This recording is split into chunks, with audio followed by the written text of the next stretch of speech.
जी, नमस्कार साथियों, कैसे हो सभी? आई होप आप सभी अच्छे होंगे, स्वस्थ होंगे और आप अपनी तैयारी भी शानदार तरीके से कर रहे होंगे। दोस्तों, आप सभी का हार्दिक स्वागत है आज की इस क्लास में। साथियों, इस क्लास में हम डिस्कस करेंगे आपका सीटेट का जो अगस्त 2023 में जो आपका पेपर हुआ था, कौन-सा भाई? अगस्त 2023 में जो आपका पेपर हुआ था सीटेट का, उस पेपर को हम यहाँ पर डिस्कस करने वाले हैं। यहाँ पर हम डिस्कस करेंगे बाल विकास एवं शिक्षा शास्त्र यानी आपका सीडीपी के पेपर को डिस्कस करेंगे। तो जो भी साथी चैनल पर पहली बार आए हैं, भाई चैनल को सब्सक्राइब कर लीजिएगा। तो चलिए भाई शुरू करते हैं आज की क्लास। पहला क्वेश्चन आपका, निम्नलिखित में से कौन सा प्रश्न बच्चों के समालोचनात्मक व रचनात्मक चिंतन को बढ़ावा देता है? ऑप्शन है पहला, पानी के बचाव के लिए सबसे अच्छा तरीका कौन सा हो सकता है और क्यों?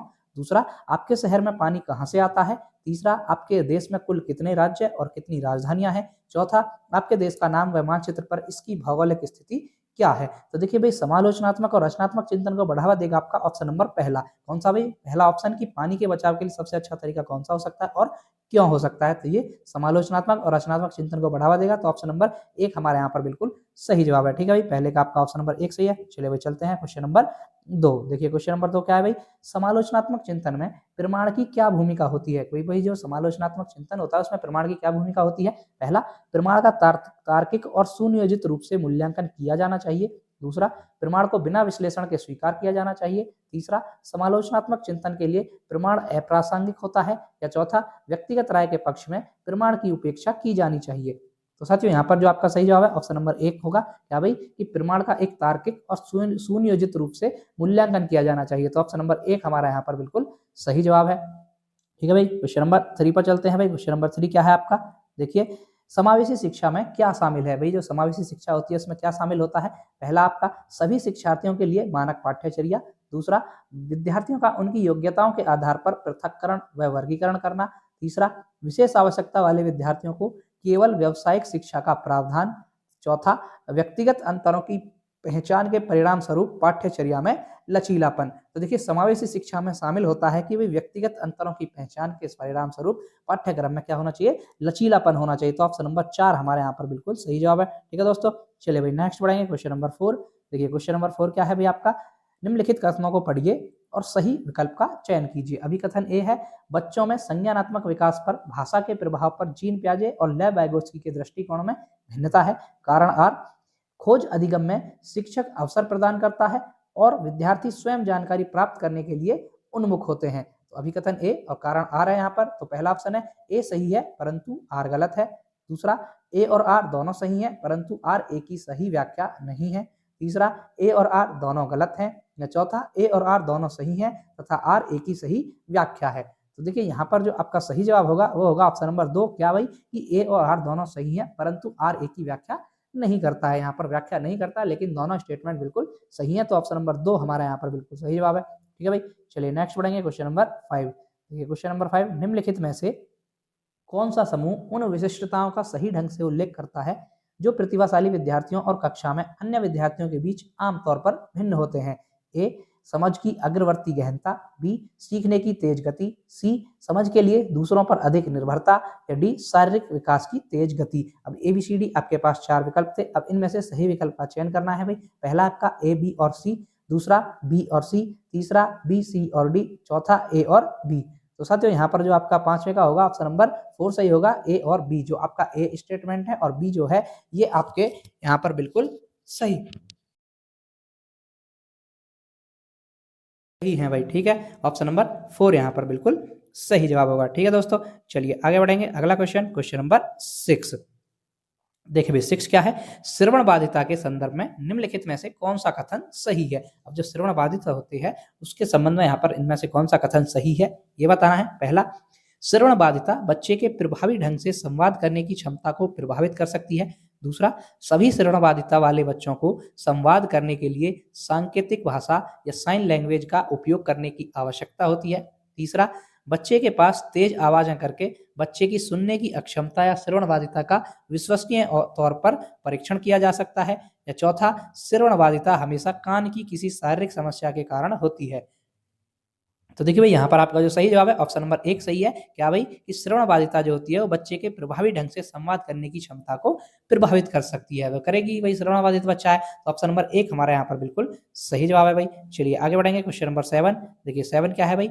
समावेशन के संदर्भ में पाठ्यचर्या सीखने की अपेक्षाएं डैश डैश के समान हैं जबकि डैश डैश में वे भिन्न हैं। ऑप्शन आपका पहला संवर्धन गतिवर्धन, दूसरा संशोधन समायोजन, तीसरा गतिवर्धन संवर्धन, चौथा समायोजन या संशोधन। तो देखिए भाई यहाँ पर आपका जो सही जवाब है ऑप्शन नंबर 4 है कि क्या कि अपेक्षाएं समायोजन में समान है जबकि संशोधन में वे भिन्न है। तो ऑप्शन नंबर 4 हमारा यहाँ पर बिल्कुल सही जवाब होता है। ठीक है दोस्तों, चलिए नेक्स्ट बढ़ेंगे क्वेश्चन नंबर 8। क्वेश्चन नंबर 8 क्या है भाई, संरचनावादी सिद्धांतकारों के अनुसार निम्नलिखित में से कौन सा कथन सही नहीं होगा। जो संरचनावादी सिद्धांतकार हैं उनके अनुसार यहाँ पर कौन सा कथन सही नहीं है। पहला है आपका ए, ज्ञान व्यक्तिपरक है। दूसरा, शिक्षार्थी अपने सामाजिक और सांस्कृतिक संदर्भ में ज्ञान की रचना करते हैं। तीसरा, प्रभावी अधिगम सुनिश्चित करने के लिए विद्यार्थियों को बाहरी रूप से प्रेरित करने की आवश्यकता होती है। या चौथा, ज्ञान बहुलवादी और बहुविध होता है। तो देखिए यहाँ पर जो सही गलत स्टेटमेंट पूछा था भाई, तो गलत स्टेटमेंट होगा आपका ऑप्शन नंबर 3। कौन सा भाई, ऑप्शन नंबर 3 क्या है, यहाँ पर लिखा है कि केवल बच्चों को बाहरी रूप से प्रेरित करने की आवश्यकता होती है। ऐसा नहीं होता है, अभी बच्चे आंतरिक रूप से प्रेरित होने चाहिए, तभी लर्निंग अब जो है अच्छे से होगी, अधिगम इफेक्टिव होगा। तो ऑप्शन नंबर 3 हमारे यहाँ पर बिल्कुल सही जवाब है। चलिए भाई नेक्स्ट बढ़ेंगे क्वेश्चन नंबर 9। देखिए क्वेश्चन नंबर 9 क्या है, निम्नलिखित में से कौन सा आंतरिक अभिप्रेरणा का उदाहरण है। अब इनमें से आंतरिक अभिप्रेरणा का उदाहरण कौन सा है। पहला, शिक्षक को प्रभावित करने के लिए परियोजना को पूरा करना।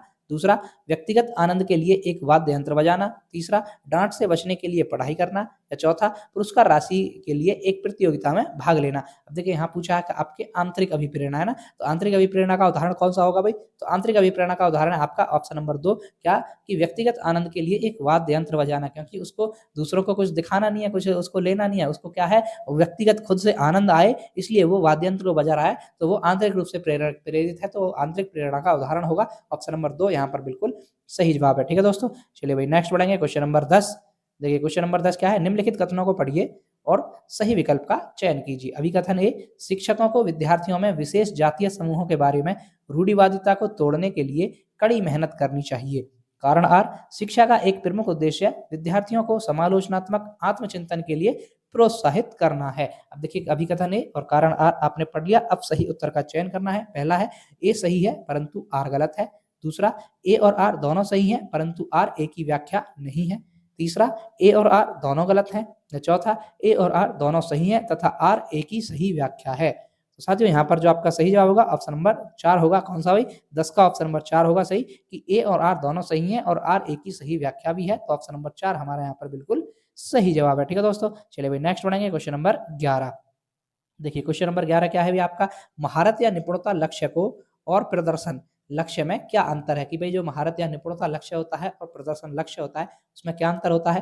पहला है आपका, महारत लक्ष्य विफलता से बचने पर केंद्रित होते हैं जबकि प्रदर्शन लक्ष्य दूसरों से अनुमोदन और मान्यता प्राप्त करने पर केंद्रित होते हैं। दूसरा, महारत लक्ष्य अपने कौशल और कार्य की समझ में सुधार करने पर केंद्रित होते हैं जबकि प्रदर्शन उच्च ग्रेड प्राप्त करने या बाहरी पुरस्कार प्राप्त करने पर केंद्रित होते हैं। तीसरा, महारत लक्ष्य दूसरों से अनुमोदन प्राप्त करने पर केंद्रित होते हैं जबकि प्रदर्शन लक्ष्य विफलता से बचने पर केंद्रित होते हैं। चौथा है आपका, महारत लक्ष्य में दूसरों के साथ प्रतिस्पर्धा करने के लिए एक निश्चित स्तर के प्रदर्शन को प्राप्त करने पर ध्यान केंद्रित किया जाता है जबकि प्रदर्शन लक्ष्य में खुद के कौशल और कार्य की समझ में सुधार करने पर ध्यान केंद्रित किया जाता है। तो आप बताइए भाई यहाँ पर आपका जो सही जवाब क्या होगा कि निपुण लक्ष्य और प्रदर्शन लक्ष्य में क्या अंतर होगा। तो वो होगा आपका ऑप्शन नंबर 2। कौन सा भाई, ऑप्शन नंबर 2 यहाँ पर सही होगा। 11 का आपका ऑप्शन नंबर 2 बिल्कुल सही है। क्या अंतर होता है भाई, देखिए कि महारत लक्ष्य अपने कौशल और कार्य की समझ में सुधार करने पर केंद्रित होते हैं जबकि प्रदर्शन लक्ष्य जो होता है वो उच्च ग्रेड प्राप्त करने या बाहरी पुरस्कार प्राप्त करने पर केंद्रित होता है। तो ऑप्शन नंबर 2 हमारा यहाँ पर बिल्कुल सही जवाब है। ठीक है दोस्तों, चलिए भाई आगे बढ़ेंगे। अगला क्वेश्चन, क्वेश्चन नंबर 12, भाई बहन के रिश्ते या रिश्तों। अब बताइए भाई इसका आंसर।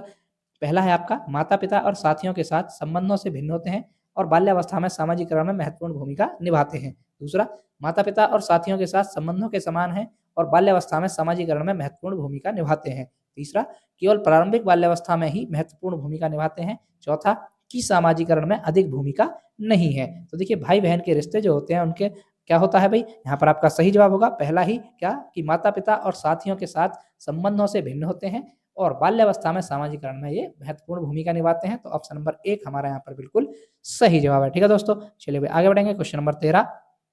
देखिए क्वेश्चन नंबर 13 क्या कह रहा है आपसे, निम्नलिखित कथनों को पढ़िए तथा सही विकल्प का चयन कीजिए। अभिकथन ए, बच्चों के बीच विकासात्मक दरों में काफी भिन्नताएं मौजूद होती हैं। कारण आर, विकासात्मक अंतर आनुवंशिक और अनुभवात्मक विविधताओं की जटिल अंतःक्रिया का एक अनिवार्य परिणाम है। अब कभी अभिकथन ए और कारण आपने पढ़ लिया, अब सही उत्तर का चयन करना है। पहला ऑप्शन है ए सही है परंतु आर गलत है। दूसरा, ए और आर दोनों सही हैं परंतु आर ए की सही व्याख्या नहीं है। तीसरा, ए और आर दोनों गलत हैं। या चौथा, ए और आर दोनों सही हैं तथा आर ए की सही व्याख्या है। तो देखिए भाई 13 का आपका जो सही जवाब होगा यहाँ पर ऑप्शन नंबर 4 होगा कि ए और आर तो दोनों तो सही है यहाँ पर और आर ए की सही व्याख्या भी करता है। तो ऑप्शन नंबर 4 हमारा यहाँ पर बिल्कुल सही है। ठीक है भाई, ऑप्शन नंबर 4 यहाँ पर बिल्कुल सही है। आगे बढ़ेंगे क्वेश्चन नंबर 14। देखिए क्वेश्चन नंबर 14 क्या है, निम्नलिखित में कथन में विकास के किस सिद्धांत को दर्शाया गया है। भाई इस कथन में विकास का ऐसा कौन सा सिद्धांत दर्शाया गया है वो पूछा आपसे। कथन पढ़िए भाई, जो बच्चे अपनी शुरुआती वर्षों में भाषा सीखने के लिए अनुकूल वातावरण से वंचित रहते हैं उन्हें बाद के जीवन में भाषा चुनने में थोड़ी कठिनाई होती है। कि भाई जो बच्चे शुरुआती वर्षों में भाषा सीखने के अनुकूल वातावरण होता है उससे वंचित रह जाते हैं तो बाद में भी उनके जीवन में भाषा चुनने में थोड़ी कठिनाई महसूस होती है। तो ये मतलब इस कथन में विकास का कौन सा सिद्धांत दर्शाया गया है ये बताना आपको। ऑप्शन आपका पहला, भाषा का विकास पूरी तरह आनुवांशिकी पर निर्भर है। दूसरा, भाषा और अनुभूति जटिल रूप से परस्पर संबंधित हैं। तीसरा, विकास अव्यवस्थित और अप्रत्याशित होता है। चौथा, भाषा के विकास का एक संवेदनशील काल है। तो देखिए भाई यहाँ पर जो आपका सही जवाब होगा वो होगा ऑप्शन नंबर 4। क्या, कि भाषा के विकास का एक संवेदनशील काल है। क्या है भाई, कि ये भाषा के विकास का एक संवेदनशील काल होता है। तो ऑप्शन नंबर 4 हमारा यहाँ पर बिल्कुल सही जवाब है। ठीक है भाई, चलिए नेक्स्ट बढ़ेंगे क्वेश्चन नंबर 15। वह विद्यार्थी जो पठन वैफल्य से जूझ रहे हैं को पढ़ना सिखाया जा सकता है। भाई ऐसा विद्यार्थी की जो पठन वैफल्य से जूझ रहा है, पढ़ने में अक्षमता है उसको, तो उसको किस प्रकार सिखाया जा सकता है। पहला ऑप्शन आपका, उन्हें कई विकर्षणों के अध्ययन करने के लिए प्रोत्साहित करके। दूसरा, उच्च ग्रेड स्तर के पठन ग्रंथ प्रदान करके। तीसरा, सुधारात्मक पठन सुनिश्चित करने के लिए सख्त दंड के उपयोग के माध्यम से। या चौथा, प्रणालीगत ध्वन्यात्मक प्रशिक्षण के माध्यम से। तो देखिए भाई जो पठन वैफल्य से जूझ रहा है बच्चा, उसको पढ़ना सिखाया जा सकता है। तो उसको कैसे सिखाया जा सकता है, कि प्रणालीगत ध्वन्यात्मक प्रशिक्षण के माध्यम से। किस प्रकार भाई, प्रणालीगत ध्वन्यात्मक प्रशिक्षण के माध्यम से उसको सिखाया जा सकता है। तो ऑप्शन नंबर 4 हमारा यहाँ पर बिल्कुल सही जवाब है। ठीक है दोस्तों, चलिए भाई आगे बढ़ेंगे क्वेश्चन नंबर 16। बोध आधारित शिक्षण का अंतर्निहित सिद्धांत यह विश्वास है कि, बोध आधारित जो शिक्षण होता है इसका अंतर्निहित सिद्धांत यह विश्वास है कि, पहला ऑप्शन, शिक्षार्थियों की क्षमताएं और आवश्यकताएं विविध हैं जिन्हें मानक निर्देशों पर ध्यान केंद्रित किए बिना पूरा नहीं किया जा सकता। दूसरा, शिक्षार्थी निष्क्रिय प्राप्त करता है और शिक्षक के पास सही ज्ञान है। तीसरा, ऐसा करने के लिए एक सुविधाजनक वातावरण प्रदान किए जाने पर शिक्षार्थी ज्ञान का निर्माण कर सकते हैं। या चौथा, शिक्षार्थी कम जानते हैं और शिक्षण में विद्यार्थियों के लिए तथ्यों का प्रसारण शामिल है। तो देखिए यहाँ पर जो आपका सही जवाब है भाई ऑप्शन नंबर 3 सही है, कि ऐसा करने के लिए एक सुविधाजनक वातावरण प्रदान किए जाने पर शिक्षार्थी ज्ञान के निर्माण कर सकते हैं। शिक्षार्थी क्या कर सकते हैं भाई, वो ज्ञान का निर्माण कर सकते हैं। तो ऑप्शन नंबर 3 हमारे यहाँ पर बिल्कुल सही है। चलिए आगे बढ़ेंगे क्वेश्चन नंबर 17। देखिए क्वेश्चन नंबर 17 क्या है, जटिल समस्याओं से जूझ रहे अमन के समस्या समाधान कौशल विकसित करने में एक शिक्षक किस प्रकार मदद कर सकता है। पहला आपका, उसे मंथन करने और विचार उत्पन्न करने के लिए प्रोत्साहित करके। दूसरा, उसे कहकर कि वह समस्या को सुलझाना छोड़ दे। तीसरा, उसे प्रयोग करने और जोखिम लेने से हतोत्साहित करके। या चौथा, उसे उत्तर प्रदान करके। तो देखिए यहाँ पर जो आपका सही जवाब है ऑप्शन नंबर 1 है। क्या भाई, उसे मंथन करने और विचार उत्पन्न करने के लिए प्रोत्साहित करके उसको उसमें समस्या समाधान कौशल विकसित किया जा सकता है। तो ऑप्शन नंबर 1 हमारे यहाँ पर बिल्कुल सही जवाब है। चलिए नेक्स्ट बढ़ेंगे क्वेश्चन नंबर 18। माध्यमिक कक्षाओं में अधिगम के लिए एक अनुकूल कक्षा का वातावरण डैश डैश पर केंद्रित होता है। अभी जो माध्यमिक कक्षाएं होती हैं उनमें अधिगम के लिए एक अनुकूल कक्षा का वातावरण किस पर केंद्रित होना चाहिए। पहला है, सजा और शर्मिंदगी के डर। दूसरा, सहकारी अधिगम। तीसरा, प्रतिस्पर्धी लोकाचार। या चौथा, अनुबंध और पुनर्वलन। तो देखिए यहाँ पर आपका सही जवाब है ऑप्शन नंबर 2, सहकारी अधिगम। कौन सा भाई, कोऑपरेटिव लर्निंग, सहकारी अधिगम यहाँ पर बिल्कुल सही जवाब हो जाएगा। ऑप्शन नंबर 2 बिल्कुल सही है। चलिए नेक्स्ट क्वेश्चन नंबर 19। लेव वाइगोत्स्की का मानना था कि विकास, अब यहाँ पे लेव वाइगोत्स्की का क्वेश्चन है भाई। ऑप्शन आपका पहला, प्रकृति में असंगत है। दूसरा, आनुवंशिक प्रोग्रामिंग का खुलासा है। तीसरा, सीधे परिपक्वता के परिणाम से होता है। चौथा, सीधे सामाजिक संपर्क के परिणाम से होता है। अब देखिए भाई 19 का आपका जो सही जवाब होगा ऑप्शन नंबर 4 होगा कि लेव एगोस का मानना था कि जो विकास होता है वो आपका सीधे सामाजिक संपर्क के परिणाम से होता है ना, तो पारस्परिक सहयोग से होता है। तो ऑप्शन नंबर 4 हमारा यहाँ पर बिल्कुल सही जवाब है। ठीक है दोस्तों, चलिए भाई क्वेश्चन नंबर 20 पढ़ते हैं। पियाजे के अनुसार गुणात्मक रूप से 4 विभिन्न अवस्थाएं हैं। कि जो पियाजे ने गुणात्मक रूप से 4 विभिन्न अवस्थाएं बताई हैं वो कौन क्या है भाई? कि दुनिया पहला है आपका दुनिया की विभिन्न संस्कृतियों में व्यापक रूप से भिन्न होती हैं। दूसरा, उदाहरण देकर समझाती हैं कि बच्चों का मन लघु वयस्क मन होता है। तीसरा, बच्चों के जेनेटिक कोड पर निर्भर होती हैं। या चौथा, बच्चों के विकास के सार्वभौमिक पैटर्नों का प्रतिनिधित्व करती हैं। तो साथियों यहाँ पर जो आपका सही जवाब है ऑप्शन नंबर 4 है कि उसकी जो 4 अवस्थाएं क्या होती हैं कि बच्चों के विकास के सार्वभौमिक पैटर्नों का ये प्रतिनिधित्व करती हैं। तो ऑप्शन नंबर 4 हमारे यहाँ पर बिल्कुल सही जवाब है। चलिए नेक्स्ट बढ़ेंगे क्वेश्चन नंबर 21 क्या है भाई?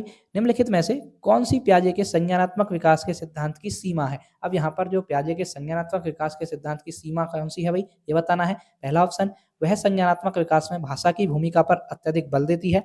दूसरा, वह संज्ञानात्मक विकास में व्यक्तिगत भिन्नताओं को ध्यान में नहीं रखता है।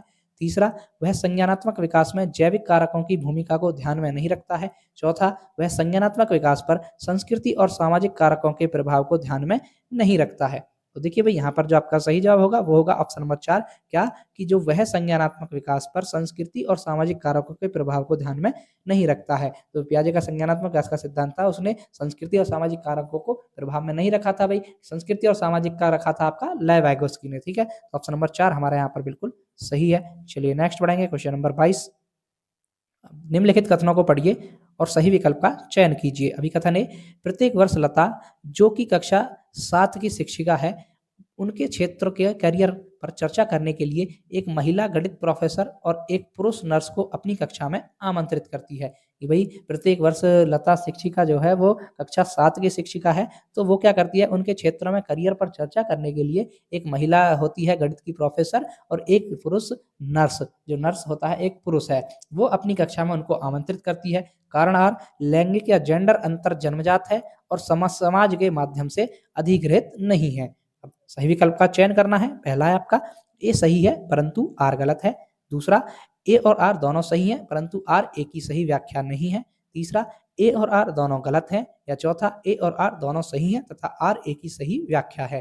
तो साथियों यहाँ पर जो आपका सही जवाब है ऑप्शन नंबर 1 सही है कि ए सही है परंतु आर गलत है। तो ये ए तो बिल्कुल कथन सही है कि उसे जेंडर उसके लिए वो बुला रही है कि भाई अपोजिट उसके लिए, जैसे कि गणित का प्रोफेसर महिला है, कोई पुरुष नहीं है, ऐसे ही नर्स कोई महिला नहीं है, वो पुरुष है, तो वो तो अच्छी बात है, वो तो बुला रही है उसको, जेंडर भेदभाव को वहाँ पर खत्म हो रहा है। लेकिन जो कारण आ रहा है वहाँ क्या है कि लेंडर जहाँ बोला है कि जेंडर जो होता है लैंगिक अंतर जन्मजात होता है ये, और समाज के माध्यम से अधिकृत नहीं है। लेकिन समाज के माध्यम से अधिकृत होता है भाई, जेंडर एक सामाजिक संरचना होती है आपकी, तो कारण आर आपका गलत हो जाता है। तो ऑप्शन आपका ए सही है, ए सही है परंतु आर गलत है। ठीक है भाई, पहला ऑप्शन यहाँ पर बिल्कुल सही था। चलिए आगे बढ़ेंगे क्वेश्चन नंबर 23। एक प्रगतिशील कक्षा में विद्यार्थी, जो प्रोग्रेसिव क्लासरूम होता है उसमें विद्यार्थी क्या होता है? पहला, अधिक प्रश्न नहीं पूछते हैं। दूसरा, शिक्षक से प्रश्न पूछते हैं। सी, एक दूसरे से प्रश्न पूछते हैं। या डी, स्वयं के प्रश्न पूछते हैं। अब सही विकल्प का चयन कीजिए। पहला बी और डी, दूसरा बी और सी, तीसरा बी सी और डी, या चौथा ए। तो देखिए यहाँ पर आपका सही जवाब जो होगा ऑप्शन नंबर 3 होगा भाई। कौन सा? बी, सी और डी आपके यहाँ पर बिल्कुल सही जवाब है कि आपके प्रगतिशील कक्षा में शिक्षक से प्रश्न भी पूछते हैं बच्चे, एक दूसरे से प्रश्न पूछते हैं और स्वयं से भी पूछते हैं। तो बी सी डी यहाँ पर बिल्कुल सही है। तो ऑप्शन नंबर 3 हमारे यहाँ पर बिल्कुल सही है। चलिए नेक्स्ट बढ़ेंगे क्वेश्चन नंबर 24 क्या है भाई? पुल्लिंग या स्त्रीलिंग होने की से जुड़ी अपेक्षाओं को डैश डैश कहा जाता है और इन्हें डैश डैश सीखा जाता है। पहला आपका जेंडर भूमिकाएं, बाल्यावस्था की सभी अवस्थाओं से लेकर वयस्क अवस्था में भी। दूसरा, जेंडर स्थिरता, प्रारंभ में किशोरावस्था के दौरान। तीसरा, जेंडर रूढ़िवादिता, केवल मध्य बाल्यावस्था के दौरान। चौथा, जेंडर पूर्वाग्रह, मुख्य रूप से प्रारंभिक बाल्यावस्था के दौरान।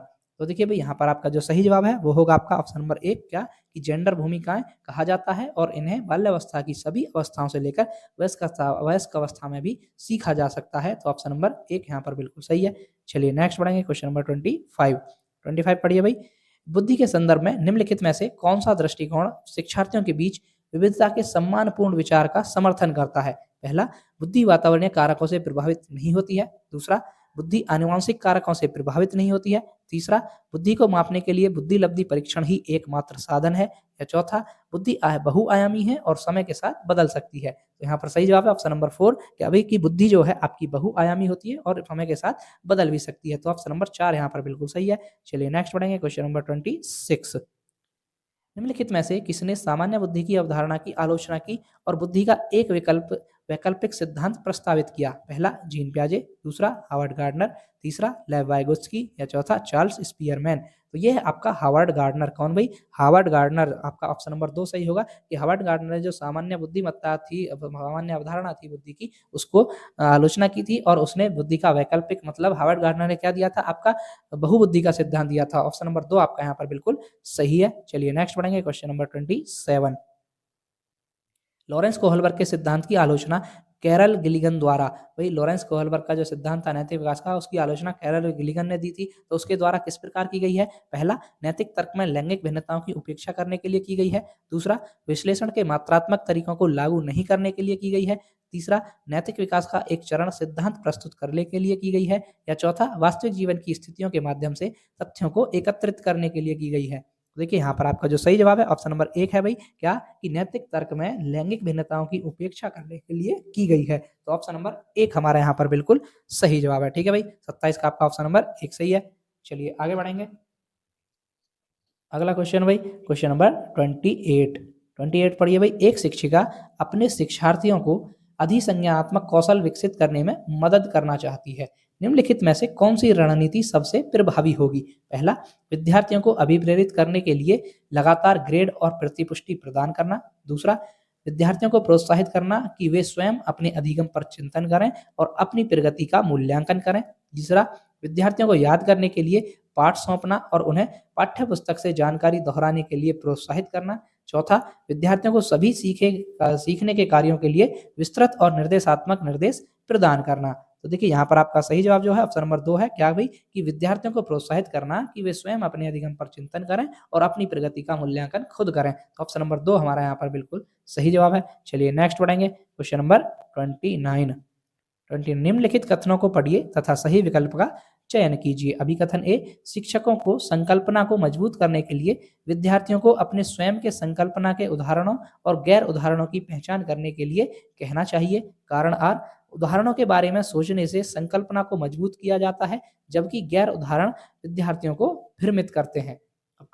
अभिकथन ए और कारण आर आपने पढ़ लिया। अब सही विकल्प का चयन करना है। पहला ऑप्शन ए सही है परंतु आर गलत है। दूसरा, ए और आर दोनों सही हैं परंतु आर ए की व्याख्या नहीं है। तीसरा, ए और आर दोनों गलत हैं। या चौथा, ए और आर दोनों सही हैं लेकिन आर ए की सही व्याख्या करता है।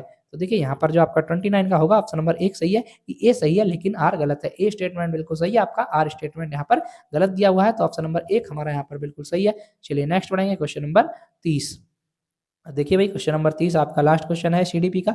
अधिगम के सामान्य सिद्धांत बताते हैं कि विद्यार्थी बेहतर रूप से सीखते हैं यदि शिक्षक, कि भाई अधिगम के जो सामान्य सिद्धांत होते हैं वो बताते हैं कि विद्यार्थी बेहतर रूप से सीख सकते हैं यदि शिक्षक क्या करे? पहला, पहले अवधारणा को उसके प्रतीकात्मक रूप में प्रस्तुत करे और फिर उसके भौतिक रूप पर आए। दूसरा, पहले उस पर चर्चा करे जिसके बारे में विद्यार्थी को नहीं पता है और फिर उस पर आए जो विद्यार्थी पहले से जानते हैं। तीसरा, पहले अवधारणा का संपूर्ण रूप से परिचय दें और फिर उसकी बारीकियों पर आएं। चौथा, पहले तर्क और कारण के संदर्भ में अवधारणाओं पर चर्चा करें और फिर विचारों को सत्यापित करने के अवसर दें। तो देखिए भाई 30 का आपका होगा ऑप्शन नंबर 3 सही, क्या कि पहले अवधारणा का संपूर्ण परिचय दें और फिर बारीकियों पर आए। कि भाई जो भी अवधारणा है पहले उसका संपूर्ण परिचय दें, एक तरह से गेस्टाल्टवाद पर निर्धारित हो गया भाई आधारित, कि भाई पहले संपूर्णता को बताइए कि पहले जो आपकी अवधारणा उसका संपूर्ण परिचय दीजिए और उसके बाद उसकी बारीकियों पर आइए। तो ऑप्शन नंबर 3 हमारे यहाँ पर बिल्कुल सही जवाब है। ठीक है भाई, ठीक है साथियों, तो ये था आपका अगस्त 2023 का सीडीपी का पेपर जो आपका सीटेट में पूछा गया था भाई। आई होप आपको ये अच्छा लगा होगा, अच्छे से समझ आया होगा। हमने सारे क्वेश्चंस आपको बाकायदा स्टेप बाय स्टेप बताए हैं भाई, और सारे आंसर्स आपके जो फाइनल आंसर की होती है उससे मैच है, मन से कोई भी आंसर नहीं बताया गया। तो चलिए भाई ऐसी ही इंफॉर्मेटिव क्लासेस के साथ मिलते हैं, नेक्स्ट वीडियो के साथ मिलते हैं अगले दिन। तब तक के लिए धन्यवाद। जय हिंद साथियों।